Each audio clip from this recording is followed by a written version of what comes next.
Hola Sabrina, muchísimas gracias por venir al canal. Cuéntanos un poco quién eres, qué es lo que haces profesionalmente. Soy Sabrina, soy italiana y de hecho soy tutora de español, profe de español para italianos en el específico.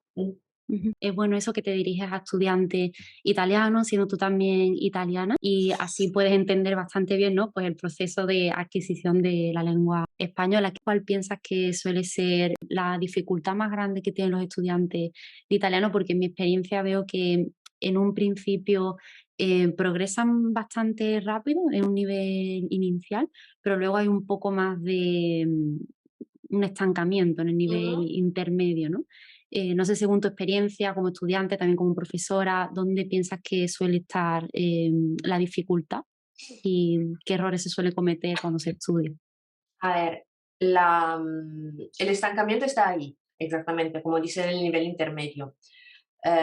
Uno de los motivos es que el italiano medio habla un italiano medio. Es Ujú. decir, que también la lengua que hablamos es un intermedio normalmente.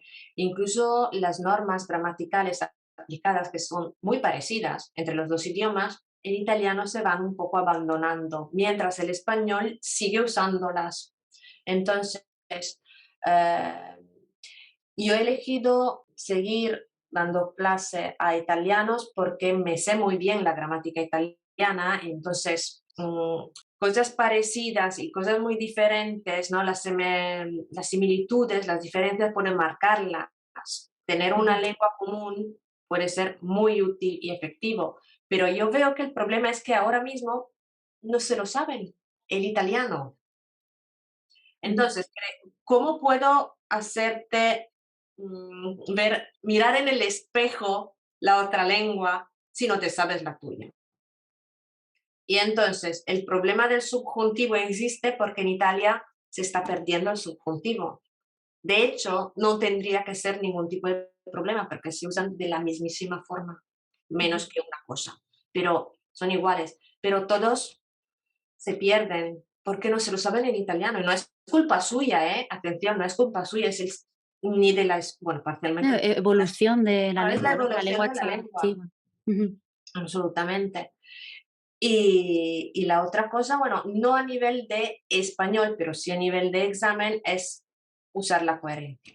Porque se Exacto. empieza por un lado, se sigue por el otro y todo mezclado. No estamos muy acostumbrados a crear un discurso que empiece, pase por un medio y termine muy bien ordenado. Probablemente porque, aparte del periodo de la pandemia, se estaban casi abandonando incluso las pruebas orales en general. Entonces el estudiante medio, el italiano medio, habla menos de forma estructurada y eso cuesta. Son estas dos Incluso cosas en el específico que crean un poco más de dificultad para pasar de un intermedio a un avanzado. no sé si pasa en Italia, pero por ejemplo en España, en mi carrera no, porque era filología, ¿no? Teníamos que escribir, pero en muchas carreras, incluso de humanidades, los exámenes son de tipo test. Entonces, cuando acabas el bachillerato, ya prácticamente no tienes que escribir, ¿no? Entonces, esto también es algo que a lo mejor afecta en ese sentido, ¿no? Que no estamos tan acostumbrados a hacer un discurso escrito o hablado tan elaborado. Sí, sí, y llegan al momento del trabajo final de carrera que tienen que escribir páginas y páginas, incluso 120, 130 páginas, y cómo empezar, cómo acabar, cómo dividir en capítulos. Bueno, antes en párrafos, ¿no? Y dice, mira, Paso por paso, ¿en qué sentido un párrafo? Hoy, bien, tenemos que empezar. Vamos a ver. poco Nada, a poco. poco a poco.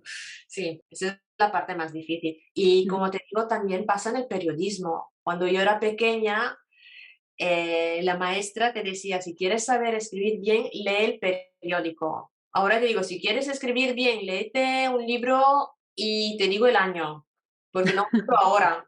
Y no leas el periódico, por favor. Salen cosas que mi maestra del cole está ahí en la tumba. Se está revolviendo ahora mismo. Exactamente. ¿Qué está pasando? Bueno, no es la lengua, pero sí. Pero sí siguen existiendo la realidad y los documentos oficiales, Ujú. que siguen dos vías diferentes. completamente. Sí, y el estudiante de DELE tiene que conocer, por supuesto, pues cómo elaborar el discurso de manera coherente, cohesionada, con orden, ¿no? Que tenga todo un sentido, la división de párrafos, todo eso es fundamental. Te quería preguntar también, Sabrina, ¿qué importancia tienen estos marcadores del discurso en el examen? ¿Hay que ponerlos o no? Sí, Aquí podemos debatirlo un poco entre las dos. sí, hay que ponerlos. No, no, no hay elección. No hay tu tía. Ujú, Hay que hacerlo, punto. Eh, Porque además existe una voz específica ujú, relacionada con la coherencia. Así que una parte de la nota, entre comillas, se refiere justo a ello. No puedes evitarlo. Ya sabes que un 25% de lo que será tu nota final, que te porta la nota relativamente, pero para es importante, un cuarto depende de ello. ujú. Sí que es importante. Y eso sirve en el DELE y si pasan otros estudiantes de otras facultades por aquí, yo estoy viendo que en cualquier tarea escrita y en cualquier tarea oral, los exámenes de B1 hacia arriba en las universidades requieren el mismo tipo de producción. Así Exacto, por lo que menos en el CIEL también, en las escuelas de idioma también es un requisito, sí, sí, que dentro de la coherencia es verdad que no es solamente marcadores de discurso, también pues la lógica interna del texto, ¿no? Que no haya repeticiones, la puntuación también importante, saber cómo poner las comas, cuando poner punto y coma frente a un punto, ¿no? Dos puntos, todo eso también es un requisito, pero yo creo que los marcadores es lo que más destaca a la vista y lo más fácil también de hacer, porque yo puedo entender que te cueste colocar a lo mejor una coma porque bueno, desconoces las reglas, lo que sea, pero los marcadores de discurso son relativamente fáciles de incorporar, según mi opinión. en teoría Ujú, sí. Cuando me preparé para el C1, mi profe me dijo, o sí. Y las primeras 2 tareas puse primero y un para concluir ujú, ahí, pero pocos, pocos. Dije, no lo entendía. Y al final me tomó mi tarea, me la cambió, ujú. divide así y aquí puedes poner esto, esto, esto. Ok, tenía que verlo, ¿sabes? Porque entenderlo no tenía entendido, pero ponerlo en práctica era otra cosa. Y de hecho veo que es la única cosa que funciona y he guardado mis tareas, las mejores, sobre todo, bueno, todas, pero las mejores, y cuando no consigo que un estudiante lo haga, porque no lo puede interiorizar, es algo que no es nuestro, ok, Ujú. se lo enseño, visivamente cambia, lo ven, ah, vale, ok, A eso te refieres, sí. Yo sí, creo que ver ejemplos es fundamental para entender, ¿no? Para saber exactamente pues, a qué se está refiriendo, en este caso tu profe, ¿no? Es muy ilustrativo en ese sentido. sí. Y luego tener un abanico de marcadores, conectores preferidos. Yo tenía los mis preferidos, por ejemplo, y había tomado la costumbre de escribirlos todos antes de empezar la tarea. Entonces escribía Ujú. ahí encima y En el luego los borrador, ¿no? tachaba. Sí, y luego los tachaba, usado, usado, usado. Eso no, sobra, usado. Ujú. Para recordarme que ahí están y hay que ponerlos. Era Muy una bien. forma. Mi pequeño método lo había encontrado, tardaba al final un minuto en escribirlos, pero eso hacía que me lo recordara. Es una buena cosa, además, bueno, cuando tú practiques en casa o para los que queráis hacer el examen de DELE, no pasa nada por siempre utilizar los mismos.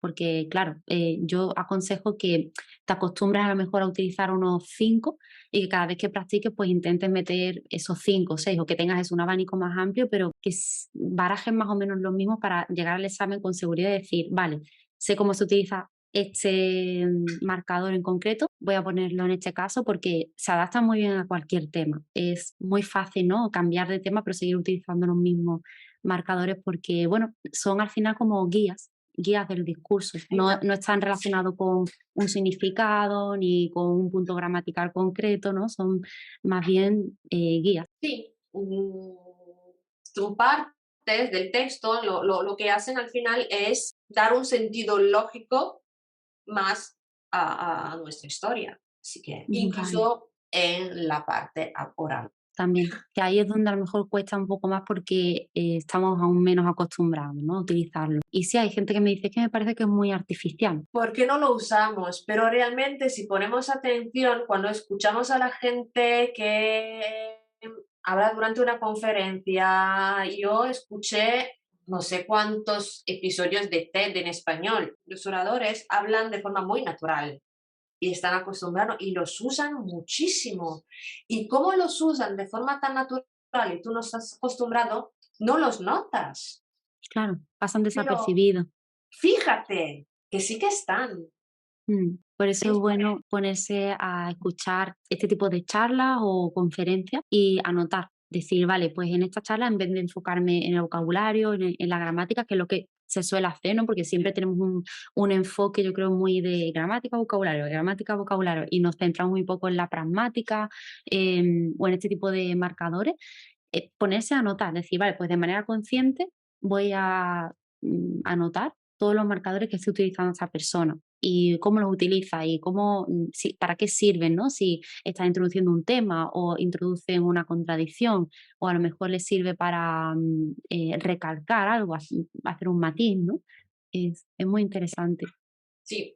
Y sobre todo haciendo esto, una persona se da cuenta de, "Uy, son muchos más de los que pensaba, no me había dado cuenta". Es muy fuerte, es un ejercicio muy interesante. Tengo una alumna que de nivel A2, B1, ok, más A2 que B1, a las que, contrariamente al resto del mundo, encantan los conectores y marcadores del discurso.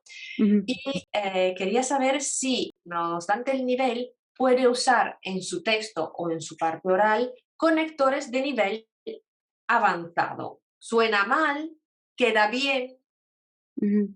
¿Qué opinas? ¿Tú has vivido una cosa parecida en algún examen? Sí, lo que, bueno, siempre se da, ¿no? Desde el Cervantes, el plan curricular y Sí. todo eso que también pondré abajo en la cajita del vídeo, por si alguien le quiere echar un vistazo. Bueno, hay una lista de marcadores y se determina un poco si es más avanzado o más informal. Va un poco de la mano también con qué tipo de verbos acompañan a ese marcador, ¿no? Porque algunos van, por ejemplo, con subjuntivo o con un condicional y a lo mejor el estudiante de A2 desconoce esto. Entonces, en ese caso yo sí desaconsejo utilizar marcadores que sean em, mucho tirando como a más avanzado, porque pueden utilizar alguna categoría, algún verbo que el estudiante desconozca. Tampoco sería, si lo sabes hacer, adelante. Tú puedes utilizar, por ejemplo, una palabra que se considera de B2 en el B1 y no pasa absolutamente nada, siempre y cuando no sea como demasiado cantoso, ¿no? Mm, O quede, por ejemplo, si estás escribiendo un texto en el A2 o en el B1, tienes que escribir textos que son informales. A lo mejor le escribes una carta a un amigo, a un familiar, ¿no? Entonces, o escribes en un foro. Si pones a lo mejor un marcador que sea muy, muy, muy culto, ¿no? Que son los que suelen caer más en lo que es el C1, en el C2, claro, a lo mejor no está bien contextualizado ahí, ese marcador, ¿vale? Que también es un poco relativo. Al final, esto nos lo inventamos un poco los profesores de español para facilitar el aprendizaje del estudiante y decir, vale, pues este marcador es más de C1 y este es más de B1. Pero, pero sí, yo creo que utiliza lo que conoces. Si conoces bien con qué tiempo verbal suele ir ese marcador y te sientes cómoda, adelante. Pero también cuidado con algunos que son, pues, no usados en el lenguaje más coloquial, informal. Es que ahí está la línea, ¿no?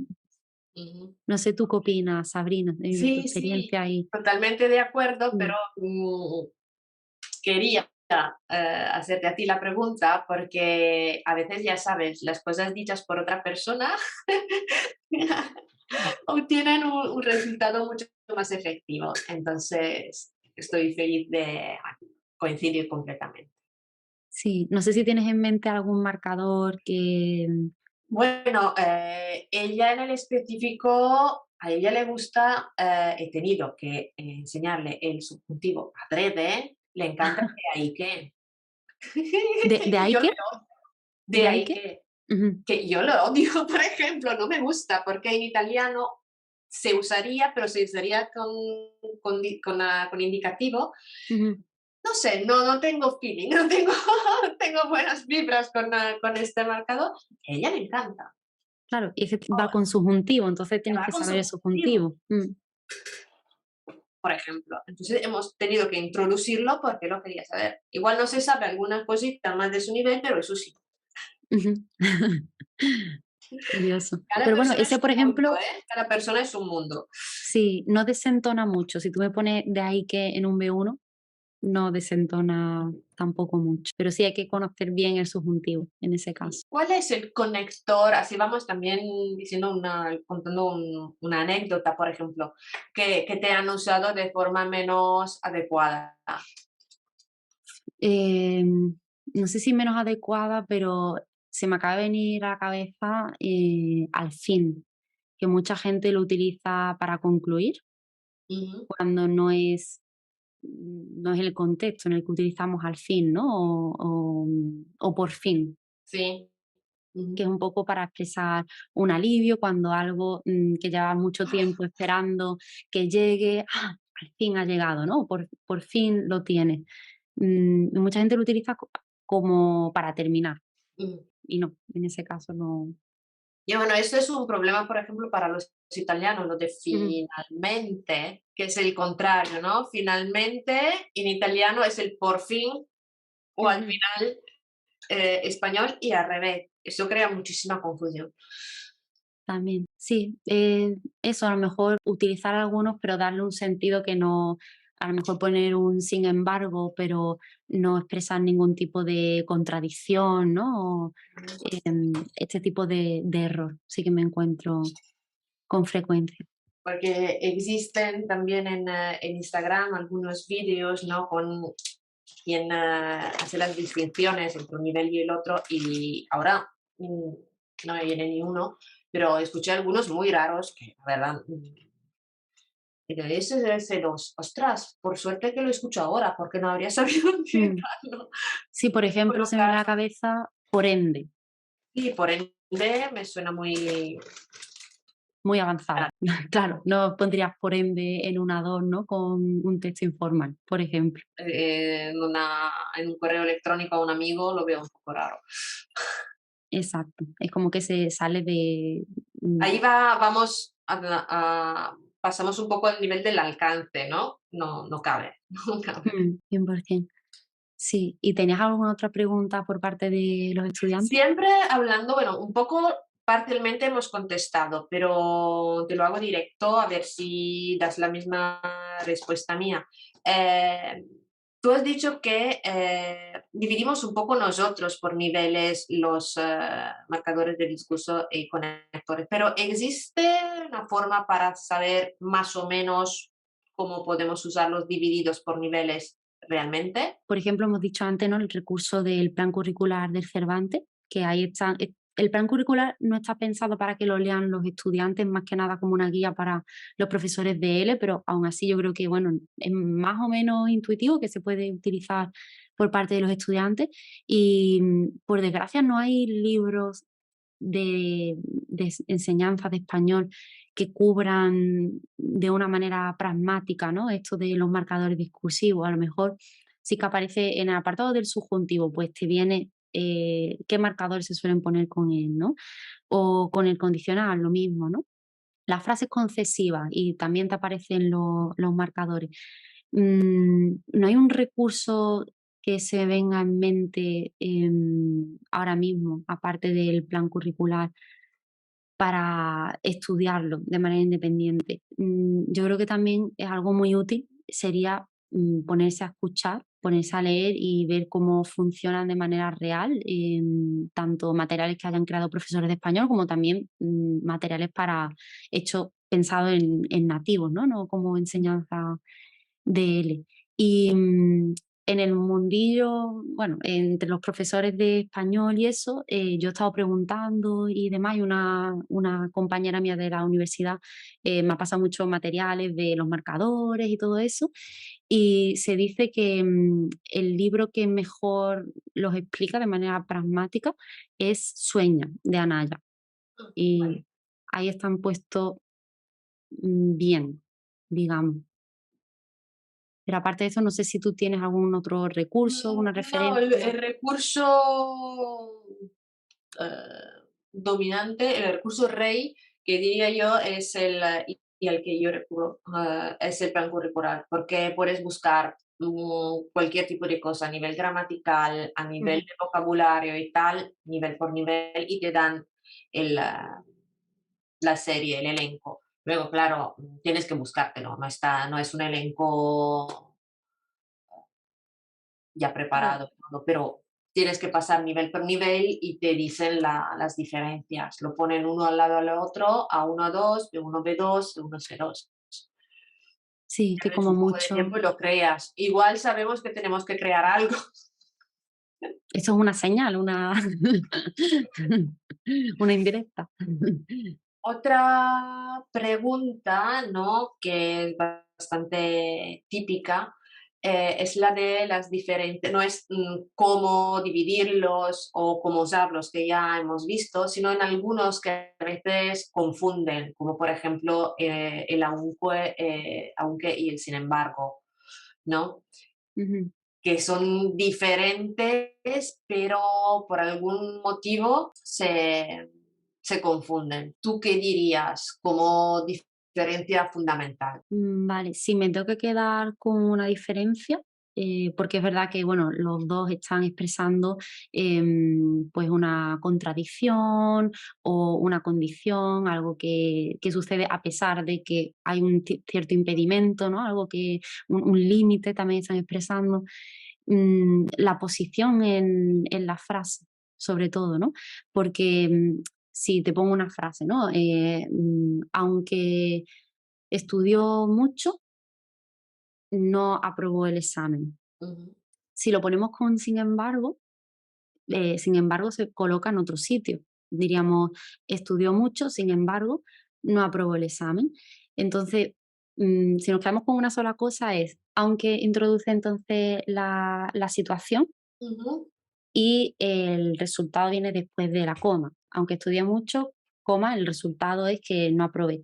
Y sin embargo, introduce el resultado directamente. directamente. O sea, es, sin embargo, más resultado y aunque pues la situación o lo que hay previo, ¿no? A ese resultado. Es una cuestión de foco, ¿no? Uno lo pones en un sitio y uno en el otro. Es como ponerle la luz a dos bailarines. En un caso lo pones a la mujer y en el otro al hombre.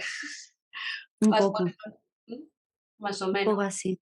Sí, poniendo otro ejemplo, ¿no? Por ejemplo, aunque son de países distintos, tienen muchas cosas en común. Ujú. Al revés sería, son de países distintos, sin embargo, tienen cosas en común. Sin Dependiendo de embargo, por suele dónde. ir más entre medio, como uniendo, ¿no? Esas dos frases, ¿vale? Pero bueno, los dos introducen un límite, una consecuencia también un poco inesperada, ¿no? Algo que no, que era impredecible, que no se tenía en Comparando cuenta. situaciones. Exacto, para hacer contraste también, para pues hablar eso de un límite, algo que te está impidiendo, pero aún así se supera. No lo típico, aunque esté lloviendo, voy a salir a la calle. Ujú. Pues lo que me impide es la lluvia, aún así la supero y salgo, ¿no? A la calle. Sí, Y lo mismo, entonces podríamos decir, está lloviendo, sin embargo, salgo a la calle. exacto. Pero ahí cambia, se ve bastante bien, ¿no? Cómo cambia el orden. Cambia el foco. Donde pones el enfoque es diferente. Mira, muchísimas gracias por estar aquí. Creo que ha sido un aporte muy bueno para las personas que se quieran presentar al C1, al C2, pero también en general, ¿no? Por aprendizaje de español. Y nada, seguimos en contacto. Si nos quieres decir dónde pueden encontrarte los seguidores de este canal. Si quieren, en Cafecito Español en Instagram, de momento, y en cuanto termine, tendré página web, y siempre que se llamará Cafecito Español. Así que Muy bien, pues nada, muchísimas gracias Sabrina y estoy encantada de haberte tenido aquí. gracias.